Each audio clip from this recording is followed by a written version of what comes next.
குரு வணக்கத்துடன் இன்னைக்கு கிளாஸ் நம்ம ஸ்டார்ட் பண்ணிடலாம். இன்னைக்கோட கிளாஸ் என்னன்னா யூனிட் 4ல மக்களின் புரட்சி. இது எனக்கு ரொம்ப பிடிச்ச ஒரு லெசன் கூட சொல்லலாம். ஏன்னா நம்மளோட தென்னிந்தியாவில் நடந்ததுனால நமக்கு நிறைய தென்னிந்தியானா நம்ம இருக்க இதான பகுதி தானே.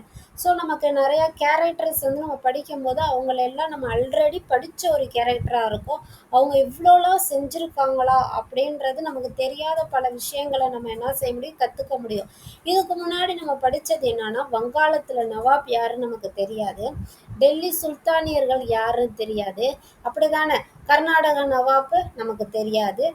அதே போல் நிசாம், ஹைதராபாத்தில் நிசாம் இருந்தாங்கன்னு நம்ம படித்தோம். ஸோ அவங்களெல்லாம் நமக்கு தெரியாது ஆனால் படிச்சிருக்கோம், அப்படிதானே. ஆனால் இது நமக்கு பக்கத்துலேயே உள்ள சிவகங்கையாக இருக்கட்டும், இல்லைன்னா சில திருநெல்வேலி மாவட்டமாக இருக்கட்டும், இது எல்லாமே நமக்கு நம்ம போக்குவரத்துலேயும் சரி, நம்ம சிவகங்கைக்கு மேபி ஒரு தடவை இல்லை நிறையா தடவை போயிட்டு வந்திருப்போம். அந்த ஏரியாவில் நடந்த ஒரு விஷயங்கள் தான். ஸோ தென்னிந்தியாவில் நமக்கு பழக்கப்பட்ட ஒரு இடத்துல நடந்த விஷயங்களை நம்ம படிக்கும் போது ரொம்ப இன்ட்ரெஸ்டிங்காக படிக்கலாம், நல்லா கவனமாகவும் படிக்கலாம். நம்ம அதோட கம்பைன் பண்ணி படிக்கிறச்ச நமக்கு என்ன செய்யும், நம்ம மனப்பாடன்ற ஒரு விஷயத்த மறந்து நம்ம என்ன பண்ண ஆரம்பிக்கலாம், புரிஞ்சும் படிக்க ஆரம்பிக்கலாம். சரி, ஓகே. இதில் டே 1ல் நம்ம என்ன பண்ண போகிறோன்னா, பூலித்தேவரை பற்றி தான் ஃபஸ்ட்டு படிப்போம். சரி, ஓகே. இன்னைக்கு கிளாஸ்க்குள்ள ஸ்டார்ட் பண்ணிடலாம். மக்களின் புரட்சி. மக்களோட புரட்சியில் என்னென்னலாம் நம்ம இன்னைக்கு, அதாவது இந்த லெசன் எதை பற்றி சொல்லுது அப்படின்னு பார்த்துக்கலாம். அப்புறம் நமக்கு இன்னையோட கிளாஸ் நம்ம ஸ்டார்ட் பண்ணிடலாம். இந்த மக்களின் புரட்சியில் என்னென்னலாம் நம்ம படிக்க போகிறோம், இந்த ஹோல் யூனிட் 4 எதெல்லாம் சொல்லி கொடுக்க போகுதுன்னு பார்த்தோம்னா, தமிழ்நாட்டில் பாளையக்காரர் முறை.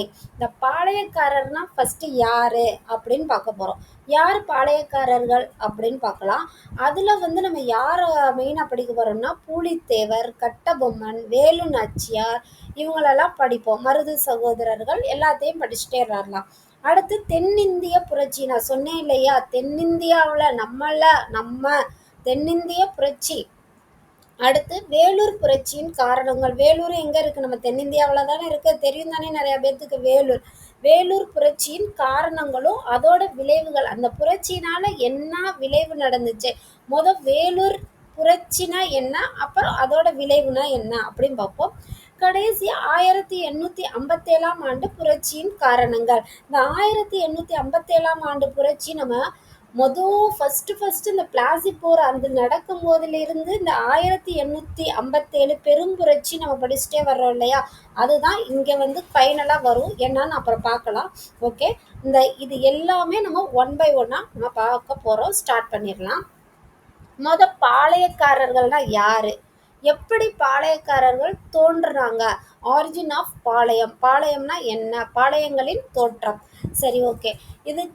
இதுக்கு முன்னாடி கிளாஸ்லையோ இல்லைன்னா இன்னைக்கு வர்ற கிளாஸில் படிப்பீங்க. விஜயநகரம் பற்றி படிப்பீங்க. அங்கே ஆட்சி பண்ணுவாங்க இல்லையா, அவங்களாம் அந்த மாகாணங்கள், அவங்களுக்கு கீழே இருக்க மாகாணங்களில் உள்ள அமைச்சர்கள் அந்த மாதிரி இருப்பாங்கள்ல, அவங்களெல்லாம் நாயக்கர்ன்றவங்களை நியமிச்சாங்க. யாரை, நாயக்கர்களை நியமிச்சாங்க.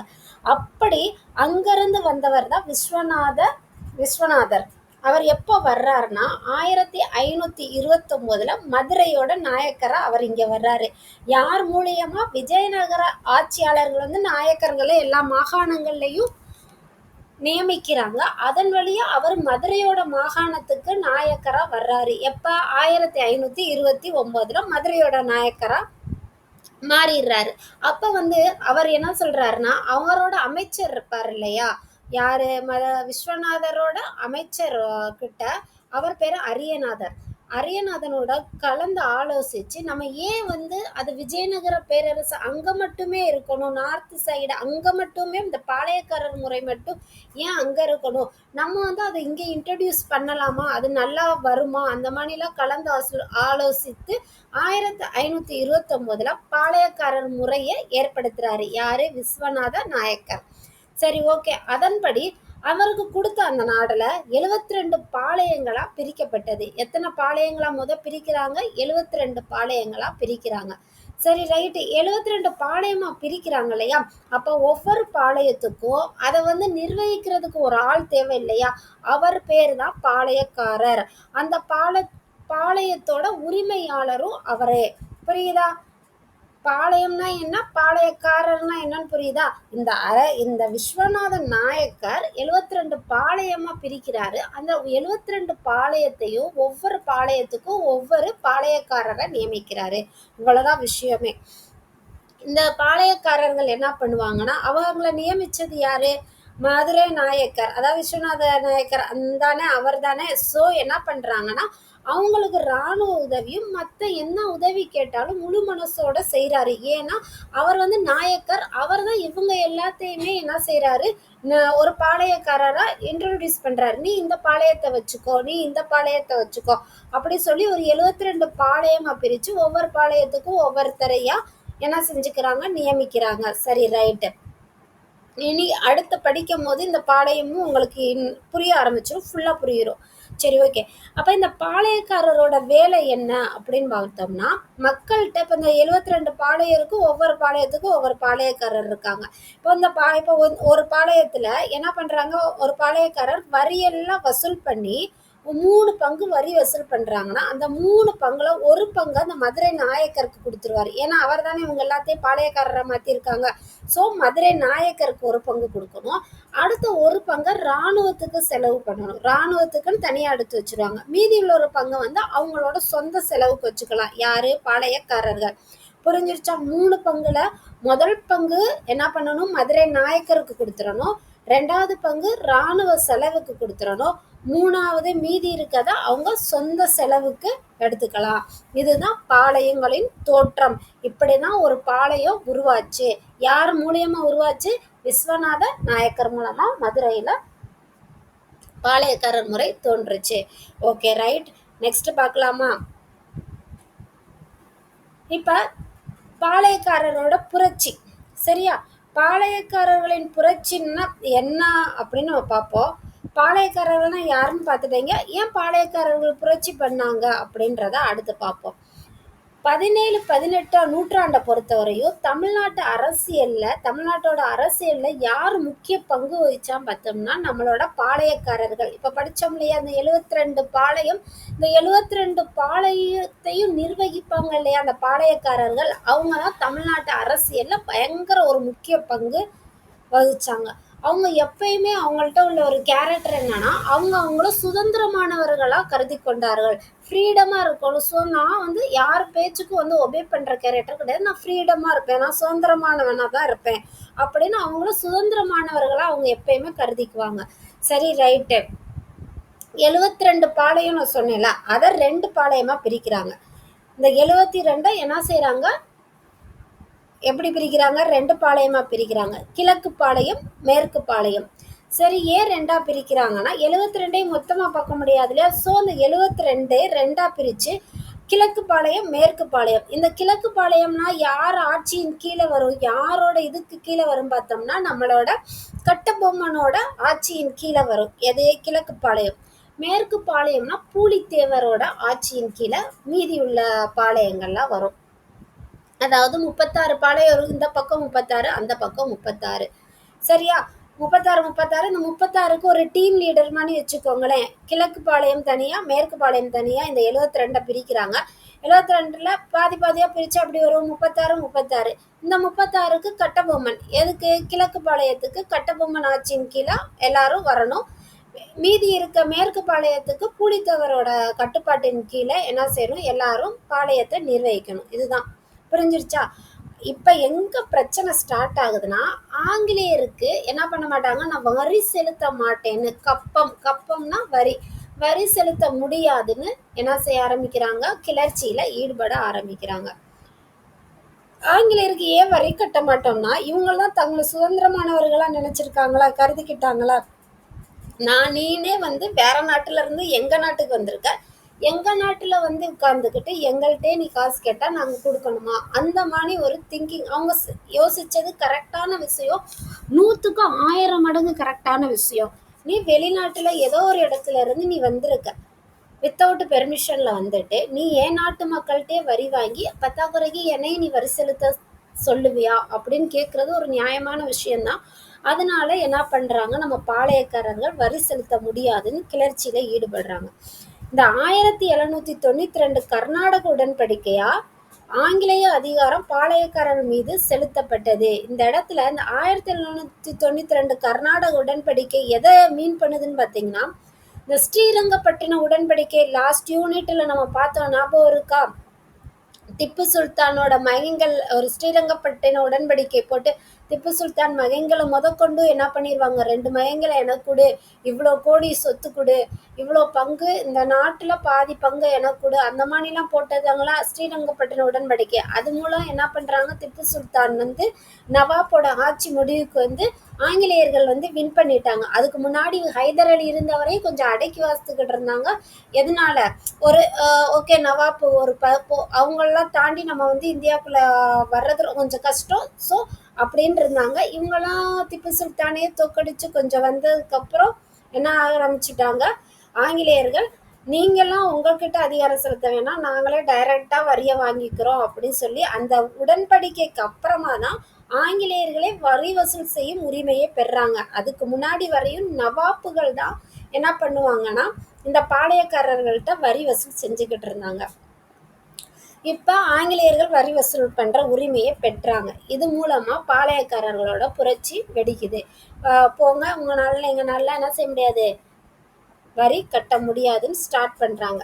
அப்படி ஸ்டார்ட் பண்ணதில் ஃபஸ்ட்டு யார் ஸ்டார்ட் பண்ணா, பாளையக்காரர்களில் யார், எந்த பாளையக்காரர்கள் ஃபஸ்ட்டு வரி கட்ட முடியாதுன்னு எந்தக்கு ஒரு பிரச்சனைக்கும் இந்த முன்னாடி ஃபஸ்ட்டு வர்றது யாருன்னு தானே கேட்பாங்க. அப்படி யார் வந்ததுன்னு பார்த்தா அவர் தான் பூலித்தேவர். பாளையக்காரர் புரட்சியில் ஃபஸ்ட்டு படிக்க போகிறது யார், பூலித்தேவர். இந்த பூலித்தேவர் யாருன்னு பார்த்தா ஆங்கிலேய ஆட்சியை எதிர்ப்பதில் தமிழ்நாட்டோட முன்னோடி யாருன்னு கேட்டாங்கன்னா அது வந்து என்ன சொல்ல மாற்று கருத்தே இல்லை, அது பூலித்தேவர் தான். இவர் எந்த எந்த ஏரியாவில் இருந்தார், எந்த நாட்டோட எந்த ஏரியாவோட பாளையக்காரராக இருந்தார் அப்படின்னு பார்க்க. இப்போ பாளையக்காரர்கள் பற்றி தானே படிச்சுக்கிட்டு இருக்கோம். ஸோ இவர் என்னது, திருநெல்வேலியில் இருக்க நெற்கட்டும் செவ்வல் பாளையத்தோட பாளையக்காரர். எங்கள் திருநெல்வேலி மாவட்டத்தில் நெற்கட்டும் செவ்வல் பாளையத்தோட பாளையக்காரர் இவர். இவருக்கு என்ன பிரச்சனை, ஏன் வரி கட்ட மாட்டார்னா, ஆற்காட்டு நவாப் ஏற்கனவே நம்ம படித்தோம் இல்லையா, முகமது அலி, அவருக்கும் ஆங்கிலேயருக்கும் கப்பம் கட்ட மறுத்து அவர்களை எதுக்கு தொடங்கின. நான் சொன்னேன் இல்லையா அப்பதையே, முதல்ல நவாப்புகளுக்கு தான் என்ன செஞ்சுக்கிட்டு இருந்தாங்க, கப்பம் கட்டுவாங்க. அவங்க அப்புறமே இந்த நவாப் இந்த ஸ்ரீரங்கப்பட்டினம் உடன்படிக்கை முடிஞ்சதுக்கு அப்புறமே ஆங்கிலேயர்கள் வசம் என்ன பண்ணிட்டாங்க, கப்பம் கட்டுற உரிமை அவங்களுக்கு வந்தோன்னா டைரெக்டாக எங்ககிட்ட கப்பம் கட்டுங்க சொன்னாங்க இல்லையா. இதை ரெண்டையுமே என்னால் கட்ட முடியாது, முகமது அலிக்கும் நவாப்பான உனக்கும் கொடுக்க மாட்டேன், ஆங்கிலேயரான உனக்கும் என்னால் வட்டி கட்ட முடியாது, கப்பம் கட்ட வரி கட்ட முடியாது சொல்லி ஃபஸ்ட்டு போர்க்கொடி தூக்குனது யார், பூலித்தேவர். சரி ரைட்டு. இப்போ என்ன பண்ணுறாங்கன்னா ஆற்காட்டு நவாப்பும் ஆங்கிலேயரோட கூட்டுப்படைகளும் சேர்ந்து பூலித்தேவரை அட்டாக் பண்ணுறாங்க. நவாப்போ ஆங்கிலேயரோட படைகள் எல்லாம் சேர்ந்து பூலித்தேவரை என்ன செய்கிறாங்க, அட்டாக் பண்ணுறாங்க. ஆனால் அந்த அட்டாக்ல யார் ஜெயிக்கிறான்னு பார்த்தோம்னா பூலித்தேவர் வந்து வின் பண்ணிடுறாரு. பூலித்தேவர் வந்து பயங்கர என்ன சொல்லணும்னா போர்த்திறனில் வந்து வல்லமை மிக்க ஒரு பர்சனாக அவர் இருக்கிறாரு. ஸோ அவர் பூலித்தேவர் ஜெயிச்சிடறாரு. பூலித்தேவர் ஜெயிச்ச உடனே ஆங்கிலேயர்களுக்கு வந்து ஒரு பயம் வர ஆரம்பிச்சிருச்சு. ஏன் வந்துச்சுன்னா இதுவரை வந்து நிறைய பேர் ஜெயிச்சு வந்துருக்காங்க. ஹைதர் அலி கூட ஒரு ஸ்டேஜில் வந்து என்ன பண்ணிடுறாங்க, தோக்குறாங்க இல்லையா, பக்கத்தில் உள்ள நவாப்பை நான் சொல்ல வர்றேன். இங்கே வந்து சாதாரணம்னு நினச்ச ஒரு பர்சன் இப்போ என்ன சொல்ல, திருநெல்வேலி மாவட்டத்திலேருந்து ஒரு பர்சன் வந்து ஆங்கிலேயரே அடித்து ஓட விடுறாருன்னா அப்போ எவ்வளோ ஒரு போர் திறமை அவர்கிட்ட இருந்திருக்கணும் இல்லையா. இதை பார்த்து ஆங்கிலேயர்களுக்கு என்ன பண்ணுது, அப்போ இப்படி ஒரு பர்சனா அப்படின்ற மாதிரி தோணிட்டு அதுக்கு அடுத்து என்ன பண்ணலாம், இவரை தோற்கடிக்கணும்னா என்ன மாதிரி ஒரு வியூகம் அமைக்கலாம்னு அடுத்து யோசிக்க ஆரம்பிச்சிடுறாங்க. அதை தான் இந்த இடத்துல மென்ஷன் பண்ணியிருக்காங்க. ஆங்கிலேயருடன் போரிட்டு அவர்களை தோற்கடித்த முதல் இந்திய மன்னர் பூலித்தேவர். ஆங்கிலேயருடன் போரிட்டு அவர்களை தோற்கடித்த முதல் இந்திய மன்னர் பூலித்தேவர். சரி ரைட். நவாப் மற்றும் ஆங்கிலேயர்கள் எதிர்க்க பாளையக்காரர்களின் கூட்டமைப்பை உருவாக்க என்ன நீ வந்து உன்னோட ஆங்கிலேய படையை வந்து கூட்டமைப்பையா உருவாக்குற நவாப்போட சேர்ந்துட்டு உங்க 2 பேரும் எதுக்க நான் வந்து எங்களோட 72 பாளையம் இருக்கு இல்லையா, இந்த பாளையத்தோட கூட்டமைப்பை பாளையக்காரர்களோட கூட்டமைப்பை உருவாக்குறேன் அப்படின்னு உருவாக்க முயற்சி பண்றாரு. ஆனா அது நடந்துச்சான்னு பார்த்தா நடக்காது. பாதி பேர் வந்து என்ன செய்வாங்க, சப்போர்ட் பண்ணுவாங்க. மீதி பேர் அஸ் யூஷுவல் என்ன பண்ணுவாங்க, சப்போர்ட் பண்ண மாட்டாங்க. காட்டி கொடுக்கறதுல மும்முரமா இருப்பாங்க. ஸோ ஓகே, அது அப்புறம் பார்த்துக்கலாம். இப்போ வந்து போர் ஸ்டார்ட் ஆகுது. இங்க நெற்கட்டும் செவ்வல்ல தானே அவர் பாளையக்காரராக இருக்காரு, திருநெல்வேலி மாவட்டத்தில். ஸோ அங்கே போர் ஸ்டார்ட் ஆகுது. எப்போ? 1759. யார் யாருக்கும்? நவாப்புக்கோ, எந்த நவாப்புக்கு? ஆற்காட்டு நவாப்போட படைக்கோ பூலித்தேவருக்கோ. இது ஆற்காட்டு நவாப்போட படையை யார் வழி நடத்துறான்னு பார்த்தா யூசுப் கான். இந்த யூசுப் கான் வந்து யாருன்னு பார்த்தீங்களா? மருதநாயகம். இவரோட இயற்பெயர் வந்து என்னன்னா மருதநாயகம். அது புக்கில் கொடுக்கல, தெரிஞ்சு வச்சுக்கோங்க. இவர் ஆக்சுவலாக இந்துவாக இருந்துட்டு என்ன பண்ணியிருப்பாருன்னு கன்வெர்ட் ஆகிட்டு அப்புறமே முஸ்லீமாக கன்வெர்ட் ஆகிருப்பாரு. ஏன் வந்து இவரை செலக்ட் பண்ணியிருக்காருன்னா, நம்மளோட பூலித்தேவர் அளவுக்கு இவரும் வந்து என்ன இந்த போர் திறமையில வந்து வல்லவராக இருப்பார். ஸோ இப்போ இவர் ஒரு இந்தியர் அப்படிதானையா? பூலித்தேவர் வந்து ஒரு இந்தியர். ஸோ அவரோட போர் நுணுக்கங்கள் தெரிஞ்ச அதே அளவு திறமை உள்ள ஒரு ஆளு தான் யூசுப் கான் என்ற மருதநாயகம். சரியா? அந்த யூசுப் கான் தலைமையில் இந்த ஆற்காட்டு நவாப்படையை இறக்கி விடுறாங்க. அந்த எப்போனா 1761 59 போர் நடக்குது. 61 நெற்கட்டு செவ்வலை அவங்க கைப்பற்றுறாங்களா? 61 கைப்பற்றுறாங்க. அந்த நல்லூர்ன்ற இடத்துல பூலித்தேவர் தோல்வியை சந்திக்கிறாரு. அந்த நல்லூர்ல தோல்வியை சந்திக்கிறாரு. 1761 நெற்கட்டு செவ்வலை கைப்பற்ற உடனே என்ன பண்றாருன்னா, நம்ம பூலித்தேவர் தலைமறைவா போய் வாழ்றாரு. அவ்வளோ தோத்தாச்சுல, இனி பிரிட்டிஷ் கையில் மாட்டினா அவருக்கு என்ன பண்ணுவான், ரொம்ப இன்னல்கள் அனுபவிப்பாங்க. ஸோ அவர் போய் தலைமறைவான ஒரு வாழ்க்கையை வாழ்ந்துட்டு என்ன பண்ணுறாருன்னா, இன்னும் அங்கே போய் தலைமறைவாக வாழ்கிறாங்கன்னா என்ன பண்ணுவாங்க, அடுத்த வியூகத்தை அமைப்பாங்க. எப்படி இந்த பிரிட்டிஷ்ட இருந்து நம்மளோட நெற்கட்டு செவ்வலை எப்படி மீட்டுட்டு வர்றது, அந்த மாதிரி யோசித்துக்கிட்டு இருப்பாங்க இல்லையா? அதுக்கான வியூகங்கள்லாம் அமைப்பாங்க. சரி, ரைட். வாழ்ந்துட்டு திரும்ப 1764 நெற்கட்டும் செவ்வலை மீண்டும் கைப்பற்றினார். இங்கே தான் அவங்களோட திறமையெல்லாம் இருக்கு. 61 ஆங்கிலேயர்கள் கைப்பற்றாங்க. ஒரு 3 வருஷம் தலைமறைவா வாழ்ந்துட்டு 64 என்ன பண்றாரு, திரும்ப வந்து நெற்கட்டும் செவ்வலை மீட்டுறாரு. சரியா? மீட்டுட்டு திரும்ப ஒரு 3 வருஷம் அவர் நிம்மதியாக இருந்திருப்பாரு. அவங்களோட அந்த மக்களோட அவர் நாட்டோட மக்களோட சந்தோஷமா இருந்துட்டு இருப்பாரு. 1767 கேப்டன் கேம்பல் அப்படின்றவரால் தோற்கடிக்கப்படுறாரு. யாரு? நம்மளோட பூலித்தேவர். இது ரொம்ப இம்பார்ட்டன்ட், நோட் பண்ணிக்கோங்க. 1767 கேப்டன் கேம்பல் என்பவரால் தோற்கடிக்கப்படுறார். அப்புறம் திரும்ப அவர் என்ன பண்றாரு, ஒரு தலைமறைவான வாழ்க்கை வாழ்ந்துட்டு அவரோட நோக்கம் நிறைவேறாமலே என்ன செஞ்சு போயிடுறாங்க, இறந்து போயிடுறாங்க. இதுதான் பூலித்தேவரோட வரலாறு.